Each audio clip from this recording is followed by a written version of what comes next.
once they learn their power, and it all comes from the jurors, the grand jury, the 23. Oh yeah.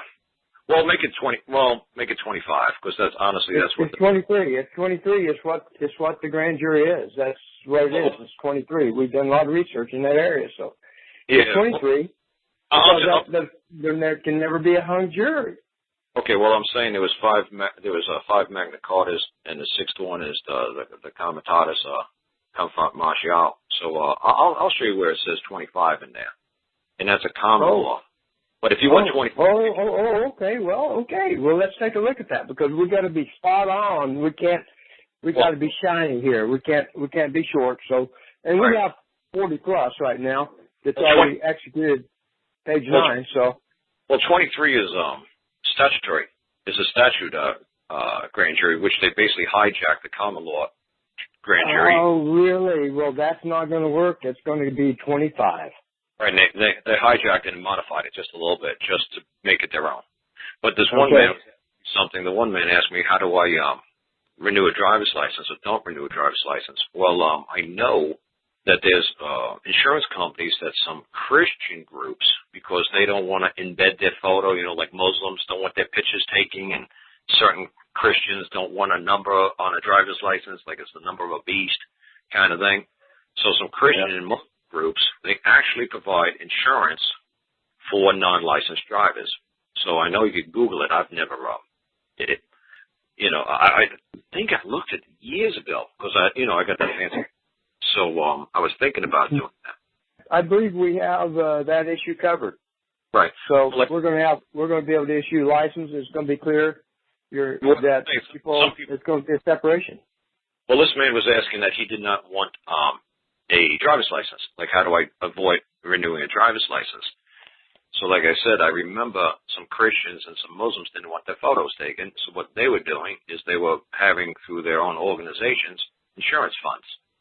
And another way you could do it is record a bond to the county recorder for any liability that you might incur on anybody that you cause damage to. You could put a bond on record and just prove, show it, that you have insurance on your car, because the big thing is the police stop. Well, let me just throw this one at you. On Sandra. You know Sandra. She's got a situation right now where, her dad's estate, she took it over, her dad died, it was on the title, the car that he had was the title was to transfer into her name upon his death.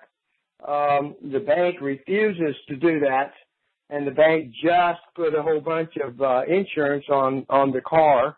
Right. And added it to the bill. And after she had already served them with a bond, it's already been accepted by the state of California. So just the same bond. Just because her daddy was the owner means nothing.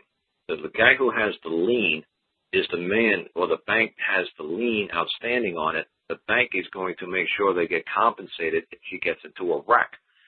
The owner could just wrap it around the tree and smash it into a million pieces and walk away because the owner only paid $100 on a car. But the bank wrote out the loan, or whoever the lien holders, it could be your next door neighbor could have gave you the money. And the next door neighbor wants to be compensated for the full $20,000 that he loaned you. So if you just gave him $100 so far, you took out the car for a test drive and you wrap it around a tree, or you convert it, you became the owner, you wrote it on paper that you're not the owner, and I'll pay this man $100 a week. You make the first payment and wrap it around a tree, you're going to say, well, I'm not going to pay him the other $19,900 I owe him. I got to go get another car. I can't afford to give this guy $100 a week anymore, so he's basically stuck. So the guy who has the lien is going to make sure that whatever the outstanding balance is due to who you claim to be the owner of this car, he's still going to demand, if you want to make payments to me of $100 a week, I demand that you get full compensation on this car, liability compensation, so that way I don't lose my vested interest in the car. I know, but here's the problem, is the will and the title will means demanded nothing. The will, and the title. So then the title. On the title, it was clear that it was required that the title transfer into her name so she has control of the property Yes. after his death. And the bank refuses to do that, and now they want to repossess the car. She doesn't have the title. She has a certificate that their title exists. Everybody has a certificate of the title. Nobody has the title. She has a certificate. Well, the bank's trying to steal the car. The bank's trying to steal the car from her. So what should she do, you know? The bank or your next-door neighbor technically could collapse the loan instantly. They could demand immediate payment, and they could seize the property legally and lawfully immediately. They could accelerate the debt, and they could say, we want every damn dime, and we want it within 24 hours. And if it don't come to us in 24 hours because we're scared of you now you made us afraid of you, we're going to accelerate the loan. We're going to accelerate the debt. And we demand immediate payment within 24 hours, or the sheriff's department's going to come and grab our car. It's not your car. Because you claim you're the owner, we don't care who's the owner. There's still an outstanding debt due to me. I truly own your car. We put it on a piece of paper saying you're the owner when you get stopped by a cop. You say, well, I own a car. That's fine. That's between you and the cop. But between me and you, you know and I know you still owe me $20,000. So, you know, you might think you own this car, but truly you and I really know who owns this car. Until you pay every damn dime to me, you don't own jack. Until you can make a full claim that this is yours, and this is what I say. What I say to people all the time, property is exclusive rights to enjoyment to all others on this planet.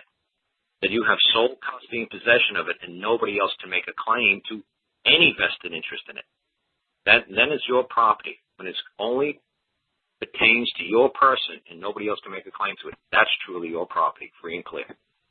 If somebody could come forth and make a claim of a vested interest in the property, it's not free and clear.